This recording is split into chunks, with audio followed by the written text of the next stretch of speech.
The Texas justice system is messy, so let's break it down. You're listening to So You Got Arrested, the podcast that tells you what really happens after an arrest. Hosted by Brick criminal defense attorneys, we talk to the people who've lived it, worked in it, and been shaped by it. Whether you're facing charges or just want to understand your rights, your options, and the smart moves that could change everything, we've got your back.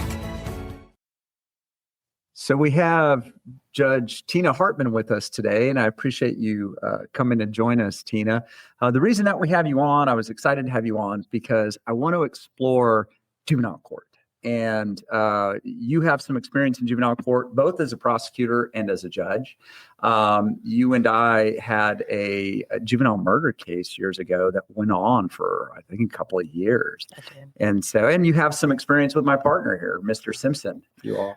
We worked together at Bexar County. Yep, we were both in the DA's office, and I was down the hall from him on the 5th floor. Yes, awesome. We've tried at least one case together, didn't we? Or no?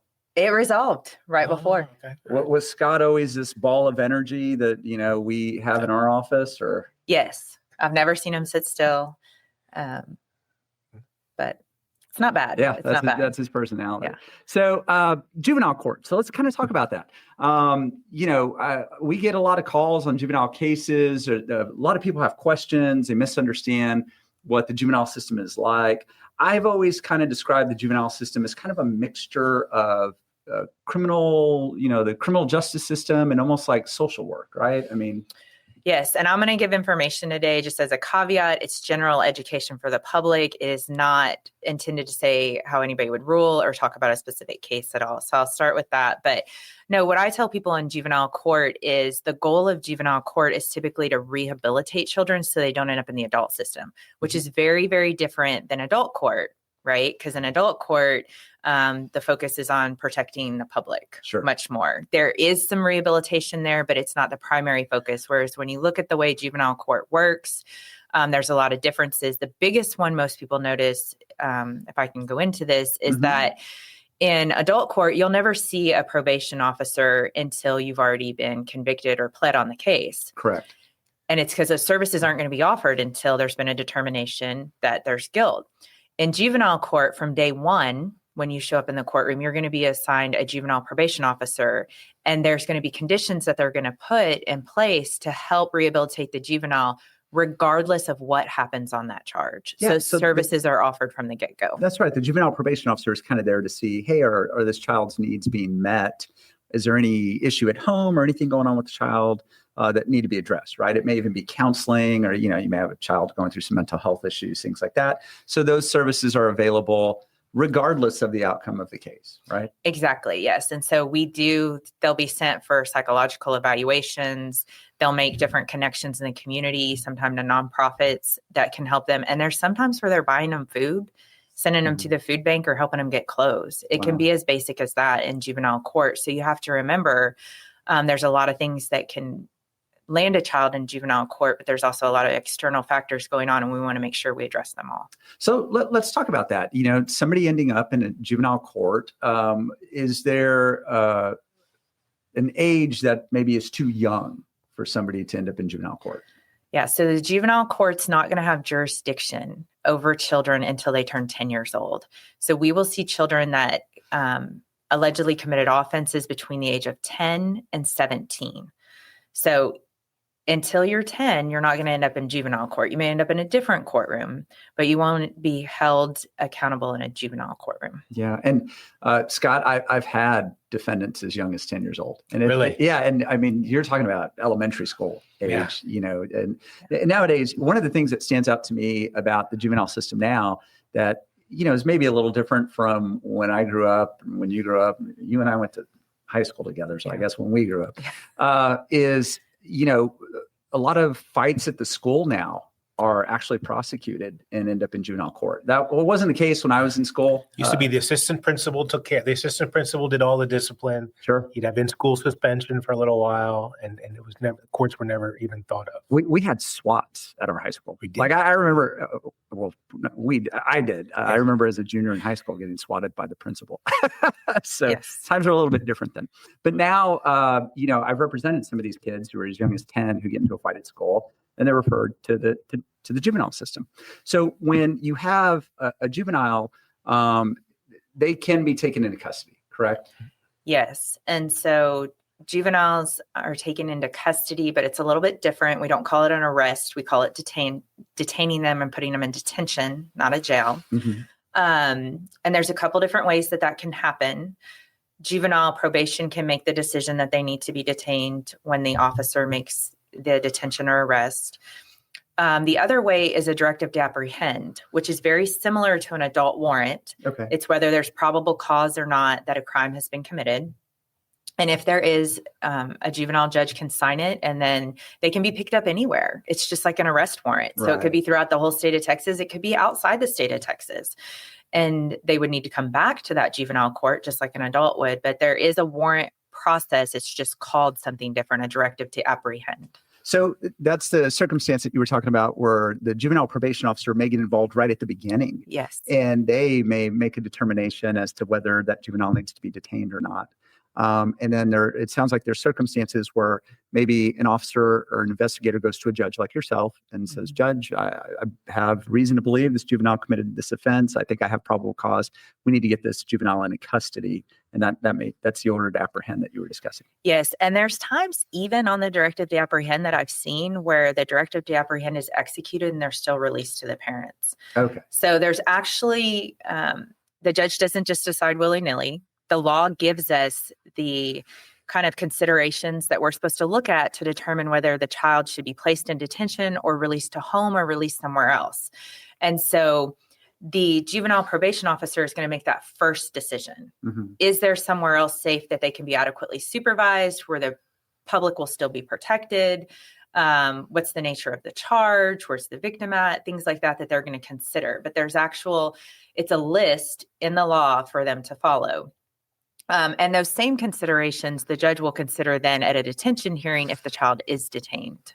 So the thing that always stood out to me about the juvenile system is that it seems like along the way, before you maybe get to a juvenile being held at a detention center, there are so many opportunities where the juvenile could just be maybe released to the parents, or maybe juvenile probation could intervene and say, okay, well, so long as the juvenile follows these conditions, we don't need to take that next step. A little bit different than the adult system, where somebody gets arrested and you're going to jail, and then, things are decided after that. The juvenile system's different in that way. It's very different. And there's multiple options that juvenile probation has that a lot of people aren't familiar with unless your child's gone through it. Mm-hmm. And so some of the options they have are they can do what's called assess, counsel, and release. And so at that, they're looking at the situation, they're counseling them. It could have been just a really bad decision made by a child where they didn't know that was illegal. Given the circumstances, they think a good talking to is going to solve it. That's usually going to be really low-level offenses. And then they release them. And that's going to be the end of their contact with the juvenile system. They also have some where they'll put them on a deferred contract, which is very similar to what you hear in adult court of pretrial diversion. That is between juvenile probation, the state, and the child. If they satisfy that, the case is done. There's other times where they may do nothing. That could happen, mm-hmm. and no referral. I mean, that's always an option in any court. And the last one is that they can request a petition be filed. And in that case, they're going to forward it to the prosecutor to make a filing decision. And that's typically where it will end up in my court. So let's kind of talk about that deferred contract, because that's a situation where your child's been accused of some type of offense. But maybe they're a first-time offender. They haven't been in a lot of trouble before, and maybe the offense is kind of a minor offense, right?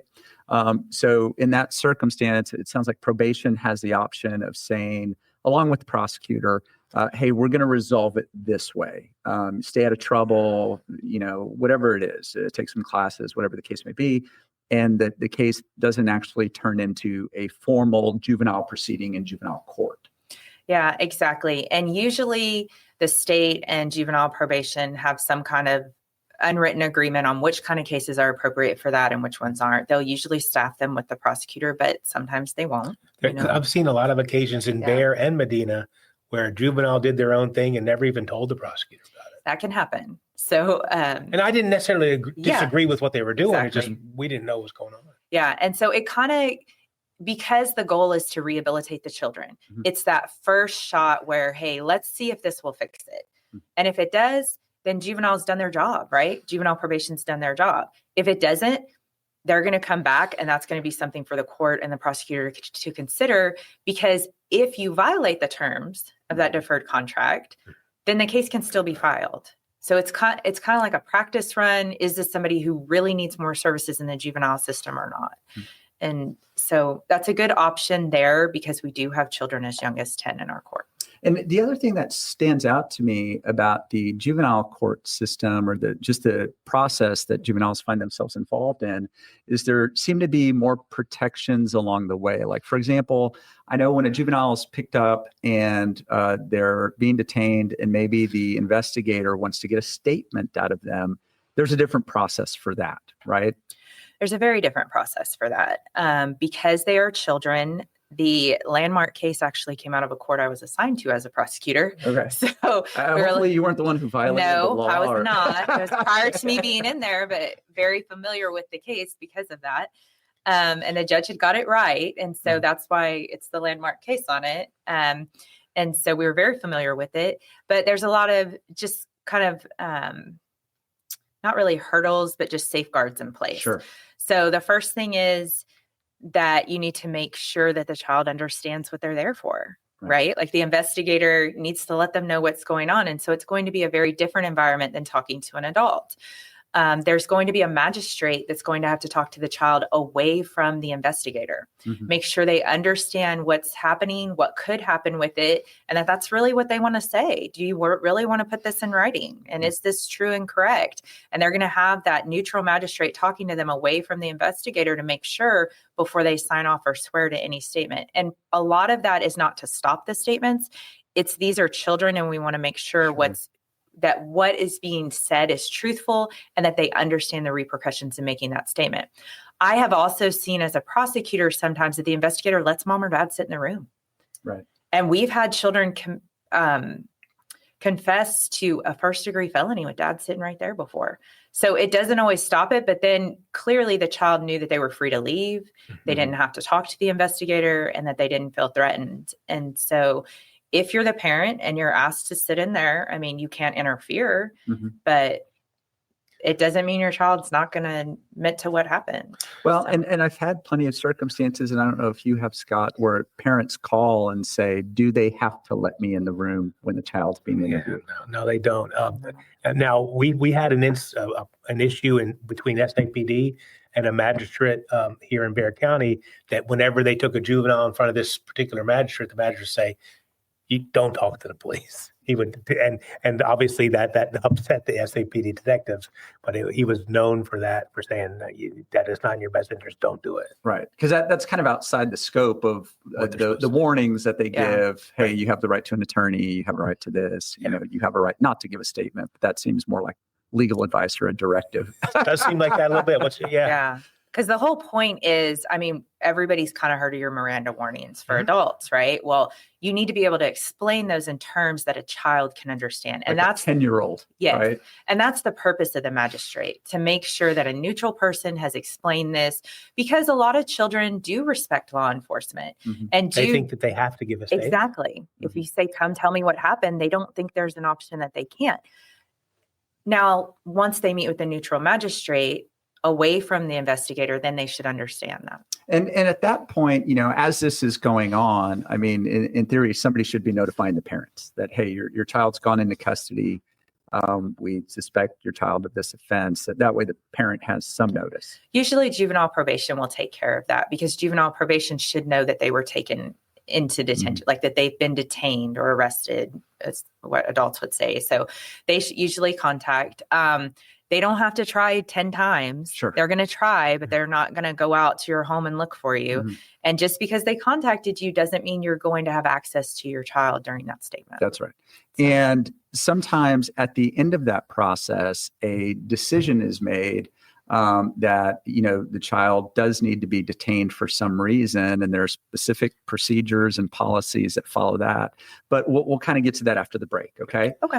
So you're listening to So You Got Arrested with Brick Criminal Defense. We're here with Judge Tina Hartmann. The attorneys at Brick Criminal Defense have helped over 5,000 clients move on with their lives. When an arrest or accusation turns your life upside down, we have the knowledge, experience, and integrity to get your life back on track. Traditional legal ethics, modern legal tactics, the best defense possible to get you through the criminal justice system. Search Brick Criminal Defense to see our reviews and find out why so many of our clients have trusted us to fight for them. Brick Criminal Defense, helping our clients move on with their lives. Okay, so we're back. And if a child is detained, if they go to that detention center and they're held overnight, there are safeguards in place with regard to how quickly that child needs to be in front of a judge. Can you kind of talk about that? Yeah. So unlike an adult court where you get a bond, there's no bond set in juvenile court because the judge is considering factors to make sure that we're rehabilitating the children and that they're in a safe environment. So that's the first thing that I want to make clear is you're not going to be able to bond out your child.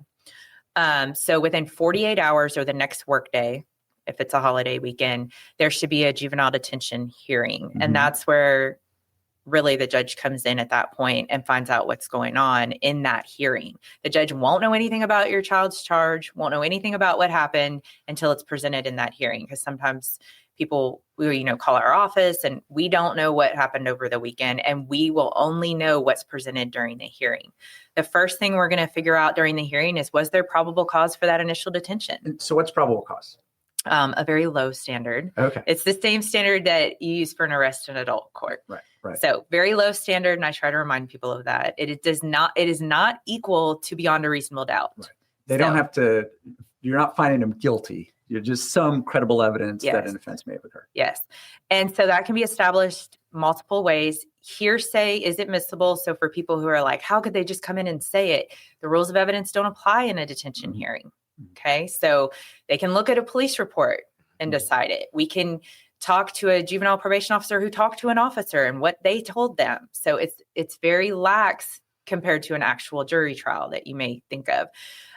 So it can be established by presenting evidence to the judge, testimony, or if there's a directive to apprehend, that already establishes probable cause. So if they present a copy of the directive to apprehend, a judge has already decided that there's probable cause. So that quickly gets us past the first step.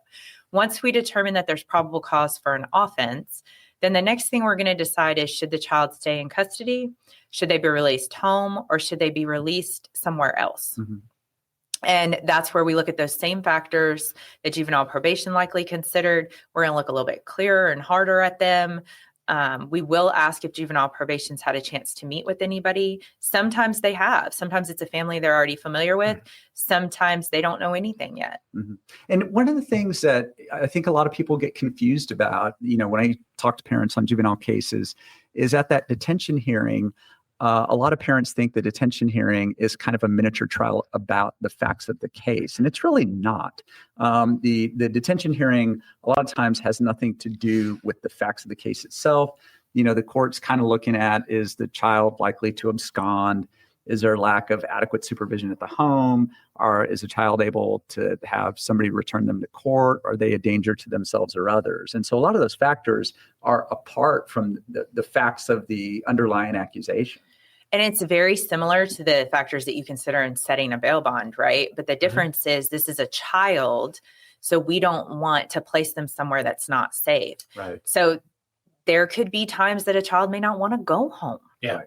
Maybe there's something going on at the house. Yes. And there's times parents don't show up at the hearing too. They can't be released if there's no parent there to release them. That is such a good point, because I don't know if you've had that happen, Scott, but I've had the detention hearings where the parents don't show. And then we're there like, well, we can't really have a hearing. The sad thing is sometimes we get kids who are, you can tell when you talk to the kids that this kid's really a pretty good kid, but they can't get released because they don't have good parents. And then you see like kids who are like, oh, no, this kid's a problem, but they have good parents. And you wonder how all this happens. Yeah. And there's always the option of releasing somewhere other than to the parents. So if there's another family member, another suitable adult, or I've seen times where we've put them in emergency shelters if they're appropriate. That depends a lot on the charges, the child, the circumstances, but there are other options. But obviously we would encourage the parents to be there. And when you're making these decisions with the idea of what is helpful for this child? What is good for this child? What's going to help this child? So the court's always focusing towards rehabilitating the child while holding them accountable. We do take into consideration, though, protection of the public and the victim, especially on certain charges. That's a big factor. One of the things I've seen, because we're talking about this happens within 48 hours, but I've seen judges like, well, let's just hold them in detention for now because you're going to get another hearing. You're going to get a hearing every 2 weeks. Can you speak about how that happens? So in most areas, you will get another juvenile detention hearing if they're detained within 10 working days. In our county, because it's rural, the detention center is not in our county, so the code allows for up to 15 working days. So it could be up to 3 weeks. It doesn't mean I have to reset it that far, but I can if there's stuff. During that 10 days, right, 10 business days, a lot of times what you'll see happening is juvenile probation will be meeting not only with the child, with the parents, with other adults to find out what's going on. They may find out what's going on at school. And very frequently, there'll be a psychological evaluation conducted to see what's going on and what kind of services do they need. Because in that first 48 hours, you don't necessarily have a lot of information. So sometimes I'm not particularly talking about yourself, but I've seen judges in an abundance of caution, like, we're going to hold them for now. Let's get some more information in here. Well, and you have those detention hearings, every 10 to 15 days. And then that murder trial or murder case that we had against each other, it went on for over 2 years. And we had to have the hearing. regular detention hearing. I had my appendix removed and I had to show up for court. Yeah, I think I was wearing sweat bottoms or whatever it is, just because we had these regular detention hearings going on that matter. Yeah. So, but it's a built-in safeguard for the child. Hey, is detention still necessary for this child? And are their needs being met? Because there's sometimes that, remember, our goal is rehabilitation. So even if you're in a detention center and not at home, I want to be sure, do you have access to a counselor if that's what you need? If you have a substance abuse problem, are we trying to address that? Are we working on services? If you have a medical issue, is it being handled? Mm-hmm.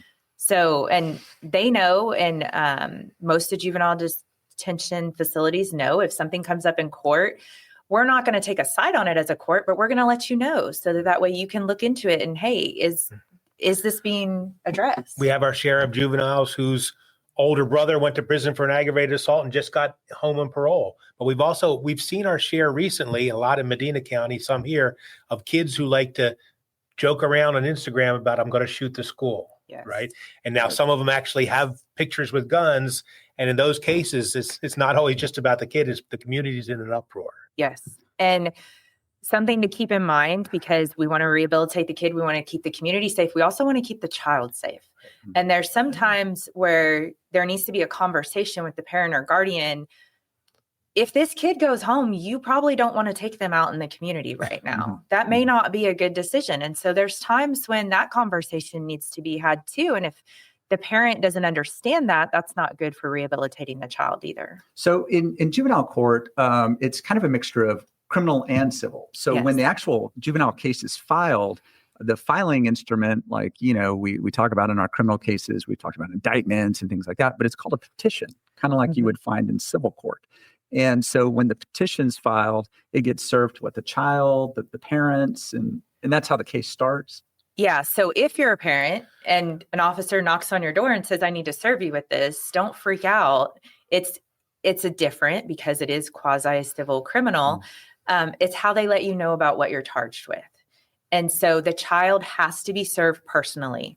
So they have to hand it to them, is what that means. And that's so that way we know the child has been informed of what the charges are.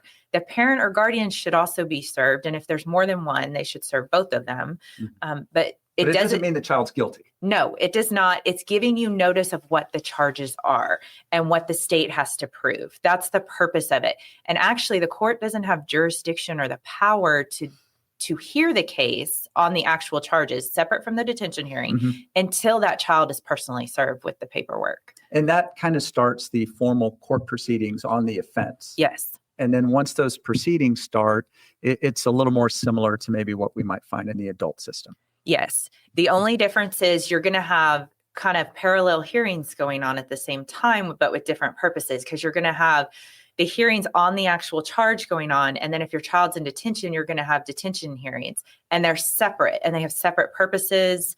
And so the judge will be looking at different things in both of those. And then similar to the adult court, there may be settings that aren't necessarily trial settings, Yes. pretrial settings.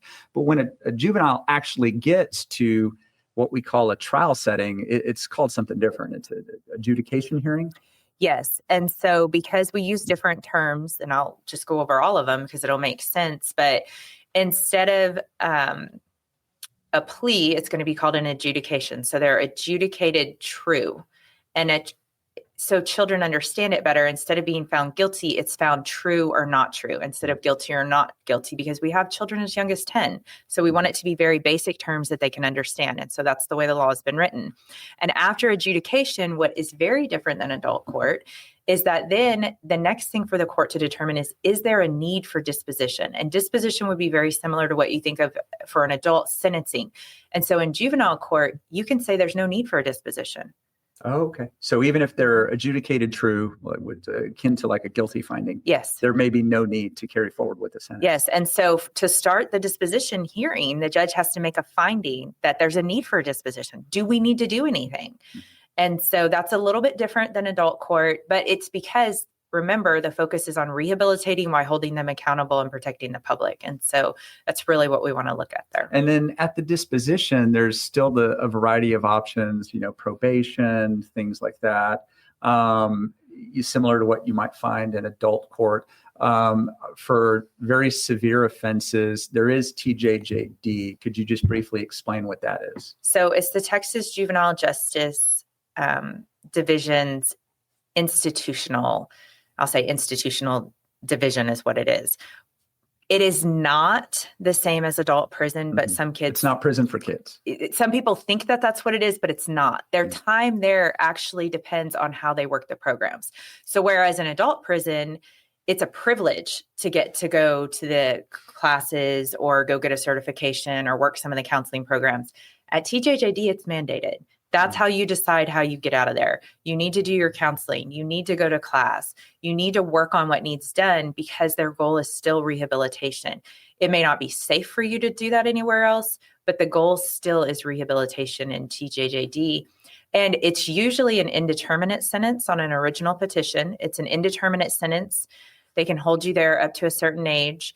And the time you spend there depends on how you work the program. So if you work the program, you can get released quicker than if you just malinger and you really don't do anything. Yes. One of the questions or the topics that always comes up has to do with juvenile records. Mm-hmm. So if a child gets taken into juvenile custody, let's say they're 10, now they're applying for college, family's freaking out. Hey, little Billy got into a fight in 5th grade. He went before a juvenile judge. How does that work? Can you explain juvenile records? So it depends on the level of the offense and the disposition that's reached. So kind of what the punishment was. Generally, juveniles have a right to seal their record, mm-hmm. and the court and juvenile probation will make sure that they're aware of that. They'll have an attorney with them. I forgot to mention this earlier, but at every initial detention hearing, you will have an attorney there. Whether you hire one or not, the court's going to have an attorney there for you. The child's attorney will explain the sealing laws as well as juvenile probation, depending on your record. Now, for some felony offenses, that's a little bit different. The more serious offenses, if you're sent to TJJD, that could affect your adult criminal record and could be used to enhance your punishment. And you will know that. That's not something that will not be said to you in court during the process. So. And I think that is the one exception that we encounter as defense attorneys, right. Scott, is the enhancement where somebody's punishment on an adult case can be made worse right. or held against them as if they actually did end up in. But even when we get a deferred disposition, so I had an aggravated robbery just recently. So it says in the plea paperwork, this case, you don't have the right to have your record sealed. Yeah. But they did send him home with his parents. That we don't really have time to talk about C and D determinant sentences. There's a lot to the juvenile. There's a lot to talk about. Yes. But is there any other misconception that you would like people to be aware of, or anything that you would like to clarify about the juvenile system, maybe that people ask you about that you want to give information on? I would tell you the biggest thing is that a lot of kids don't think they'll be held accountable. They don't realize it can happen. They think, well, I'm a kid, I won't get as in much trouble. Sure. And as you mentioned with the certification, there's a lot of factors that go into that, but that can follow you and that can happen. And so I think just making sure that your child understands once you turn 10, you're responsible under the law for your actions. It's not mom and dad anymore. Well, we want to thank Judge Tina Hartmann for coming in and discussing the juvenile court system with us. This is So You Got Arrested with Steve Barrera and Scott Simpson. She's going to be back with us next episode next week. There right? we go. There we Okay. go. We'll see you then. Thanks for listening to So You Got Arrested. If you found this podcast helpful, share it with someone who needs to hear it. For more legal insights and real talk from the front lines of the Texas justice system, follow us and subscribe. And remember, Brick Criminal Defense has your back. For more information, visit us at brckdefense.com.